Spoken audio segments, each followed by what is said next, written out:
Hey everybody, it's Andrew back again, and we have another one here. This is a business convertible, the venerable X1 2-in-1 Gen 10 Aura Edition here for 2025.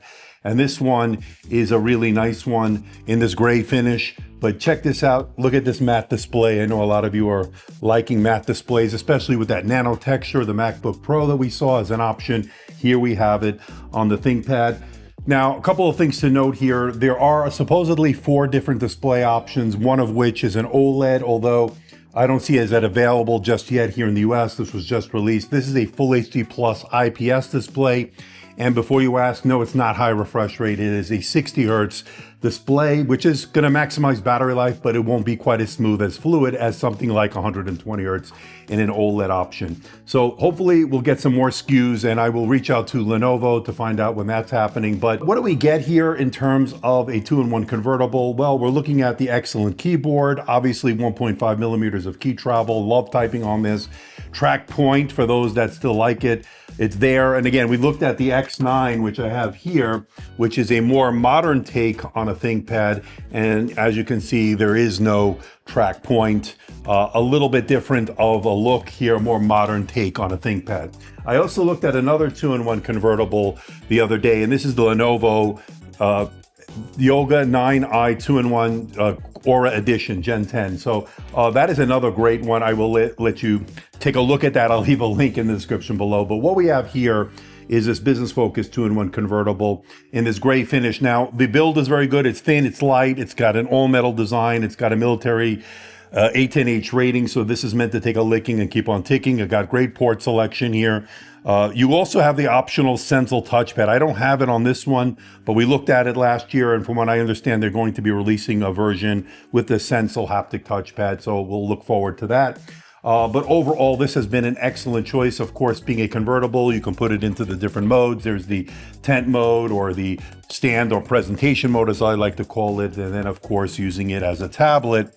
It's, you know, a little bit heavier for a tablet when you want to hold it like this for a long period of time. For the few seconds or so, it's fine. But you want to put it on the table or desk and use it. And the new redesigned yoga pen is here. They've sent one along. I don't know if it's included with every SKU, but it might be an option when you're checking out and configuring this. So I highly recommend it. Now, one thing to note, I noticed that it sticks magnetically to the side there. You can see it there. I can actually show you better here. And then, of course, it sticks on the side of the unit when you're not using it, although it does block some ports when you are using it. So just keep in mind, that's why I would use it over here on the side when you're not using it, or when you're using it, actually. There you go. But as far as overall picture here, I think this is an excellent 2-in-1 convertible. It's one of my favorite, if not the best business convertible so far in 2025. Now, it's running Lunar Lake. The Core Ultra 7 258V can go up to 268V as far as Lunar Lake. 32 gigabytes of memory is the most you can do with Lunar Lake. But Lenovo just announced a version with the Intel Arrow Lake H processor, a more powerful processor that can go beyond the 32 gigabyte limit of Lunar Lake, allowing you to go up to 64 gigabytes of memory. Of course, none of this is user upgradable. So if you do need 64 gigabytes of memory, you definitely would want to check out that new one. I don't know when that's available, hopefully soon, but they did announce it just the other day. So as far as this is concerned, we're going to find out why I think this is one of the best 2-in-1 business convertibles in the Lunar Lake version with excellent battery life. We'll get into that, the performance, the display metrics, and everything we normally do here on the channel. Hey everybody, it's Andrew, and this is the ThinkPad X1 2-in-1 Gen 10, brand new for 2025. And yes, it is the Aura Edition. Coming up.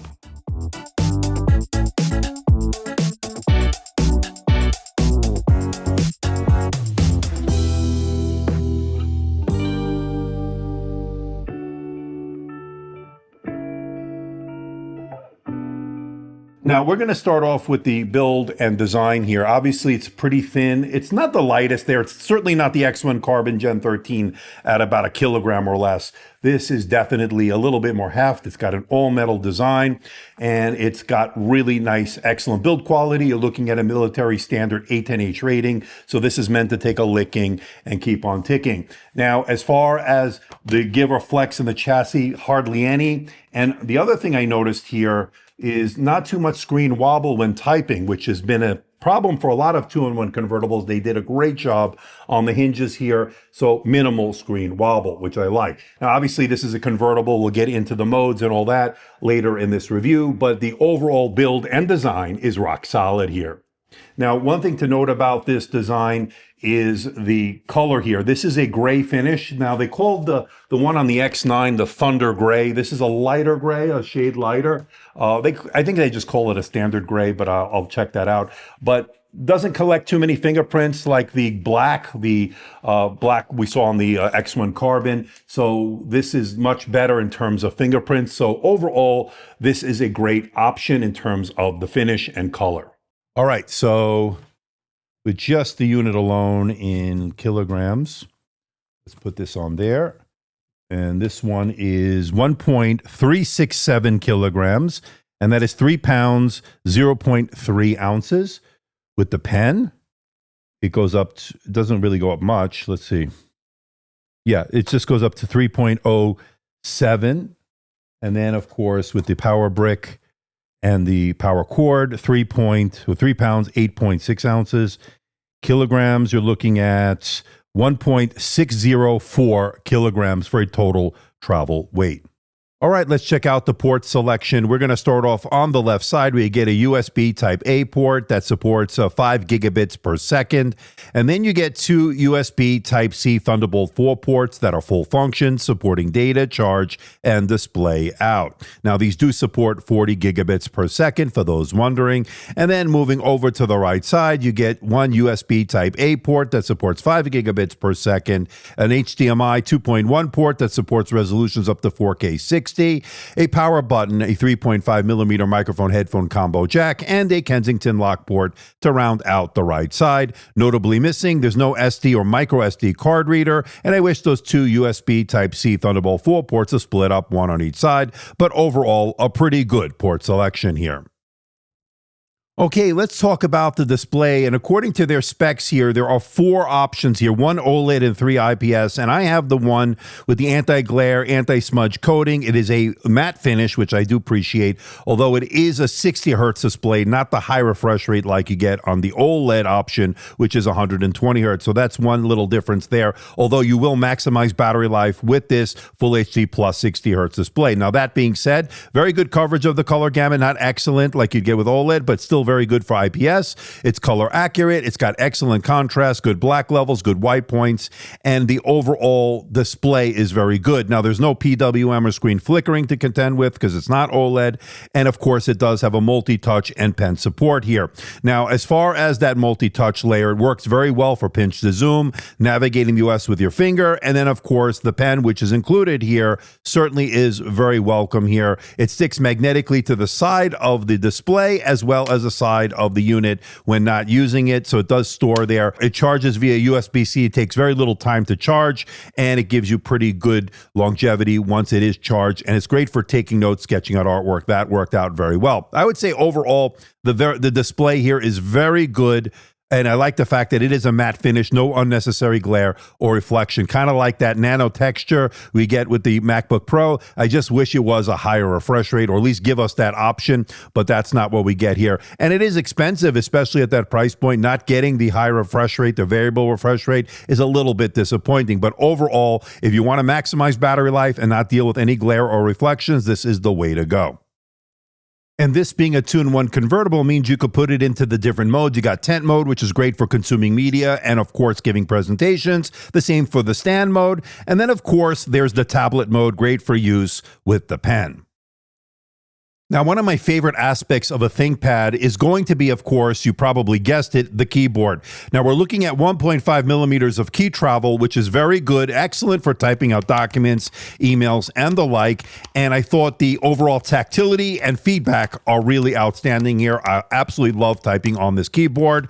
Now, for those that are wondering what it sounds like to type on it, let's give it a listen right now.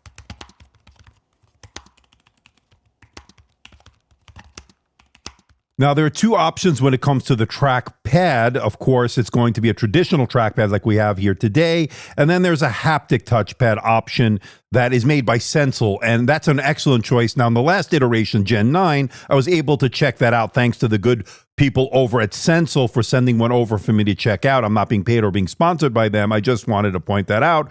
But having said that, probably one of the best, if not the best, implementations on a Windows laptop to date. Really very responsive, and that has worked out really well. Now, here I have the traditional TrackPoint. I'm not sure when they're going to offer the Sensel version here in the US. As soon as I get that information, I'll pass that along to you. But that being said, this traditional touchpad or trackpad worked very well for scrolling, doing all your gestures. Everything works as you'd expect it. And then, of course, in the center of the keyboard is the iconic TrackPoint. That, of course, is a part of the ThinkPad, inherent part of the ThinkPad DNA. And as we saw with the X9, where they didn't have the TrackPoint, a more modern take on a ThinkPad, this has a more traditional look with that TrackPoint in the middle, working as you'd expect it, pretty responsive overall, and it has its uses when needed. But of course, I'm not a huge TrackPoint user, but it is a part of the ThinkPad history and the DNA.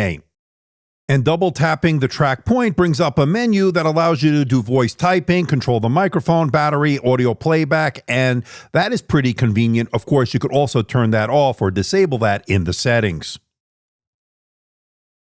So this is the camera on the brand new ThinkPad X1 2-in-1, the Aura Edition Gen 10, whatever you want to call it, here for 2025. 1080p IR is what you're looking at. That means you can log in with face recognition with Windows Hello. There's also a fingerprint scanner located within the keyboard deck. What do you think about the video quality? And what do you think about the audio quality? There is a physical shutter switch above the camera for more security and privacy.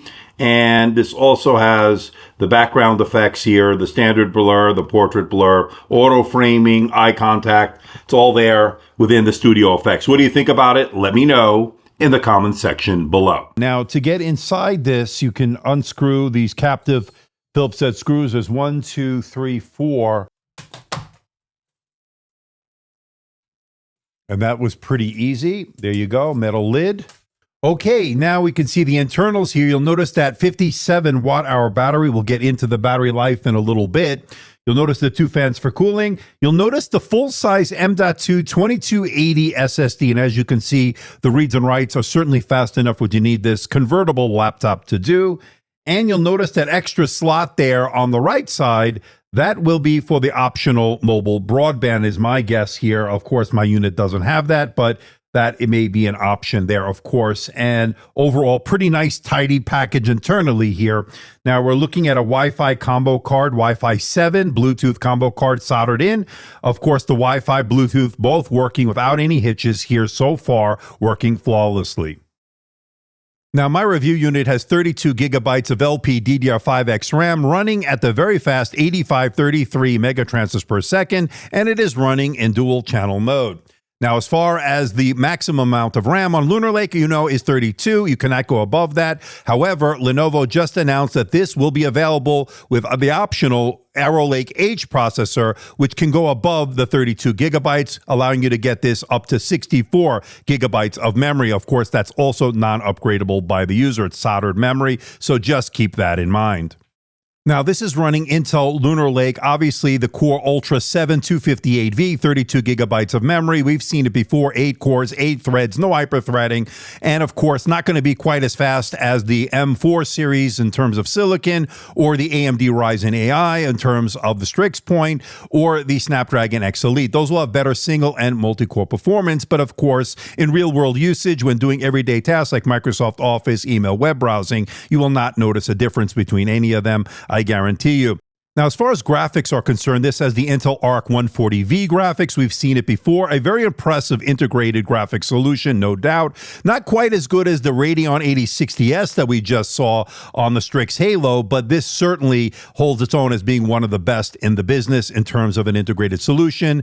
And obviously, you can do some even light 4K video editing in DaVinci Resolve Premiere Pro, and you could do some gaming, although you will have to play with some of the settings, but you can get some playable frame rates on some of the more popular subtitles. There's no doubt about it. Now, when I ran the stress test to see if this will thermal throttle, it detected a little bit of thermal throttling, although not much. Remember, 97% is passing. Here it got a score of 84.9%, so it did detect a little bit of thermal throttling, but nothing to be too concerned about, in my opinion. Now, as far as the surface temperatures under load, they remain relatively cool, especially where you type on. The keyboard remained cool there. And then on the other side, not much of any issue to be too worried about, staying relatively cool even under heavy load. Now, the fans will get as high as 45, 46 decibels under load, but when you're doing everyday tasks like Microsoft Office, email, web browsing, it pretty much was a very quiet and pretty much silent laptop for the most part. Only when you ramp things up in terms of putting this under heavy load will the fans kick in. Now, when it comes to battery, we're looking at a 57 watt-hour battery, not the biggest one we've seen in the category. In fact, we saw a 75 watt-hour battery on the Yoga 9i. But nonetheless, we got very good battery life here, getting 18 hours and 42 minutes on the PC Mark 10 Modern Office test, over 24 hours on the video playback, and over 2 hours on the gaming test. So overall, a very good result here when it comes to battery. Now, when it comes to charging, they supply a 65 watt, very compact power charger. It's USB Type-C, and it supports fast charging. So very good overall solution there. Now, when it comes to the audio, you're looking at two 2-watt speakers here, and they have Dolby Atmos to help with the spatial audio. I thought the overall sound was very good, but of course, you let me know what you think in the comment section below. Now, let's give it a listen.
And here you can see I have Ubuntu Linux running here, and it seems to work okay. Now, I don't have the touchscreen working here.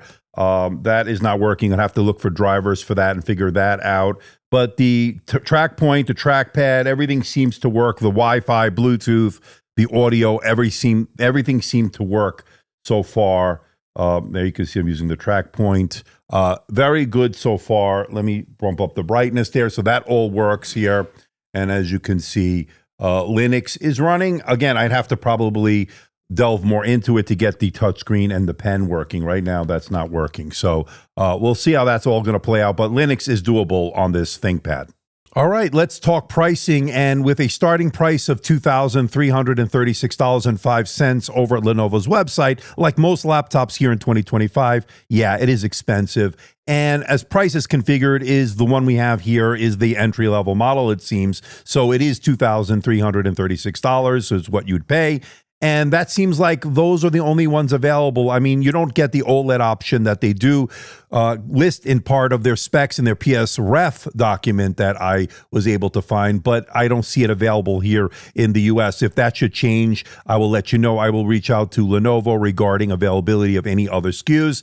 And fully configured, you're looking at well over $3,000, which of course is quite pricey. And remember, these are geared towards businesses, so just keep in mind that when businesses buy these, they tend to buy them in bulk and will receive discounts from Lenovo. So just bear that in mind. But overall, yes, like most laptops here in 2025, it seems like all laptops, in fact, are very expensive.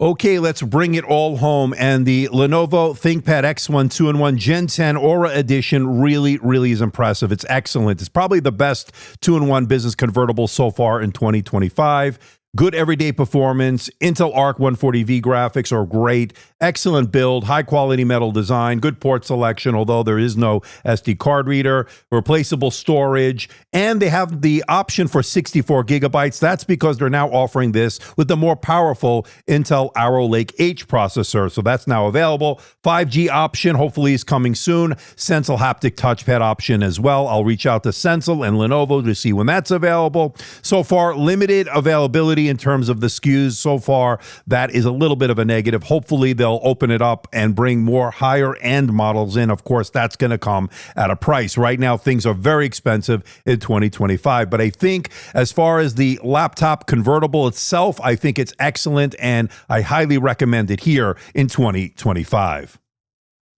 So please hit the like button, please subscribe, please share this video. Don't forget to leave a comment in that comment section below.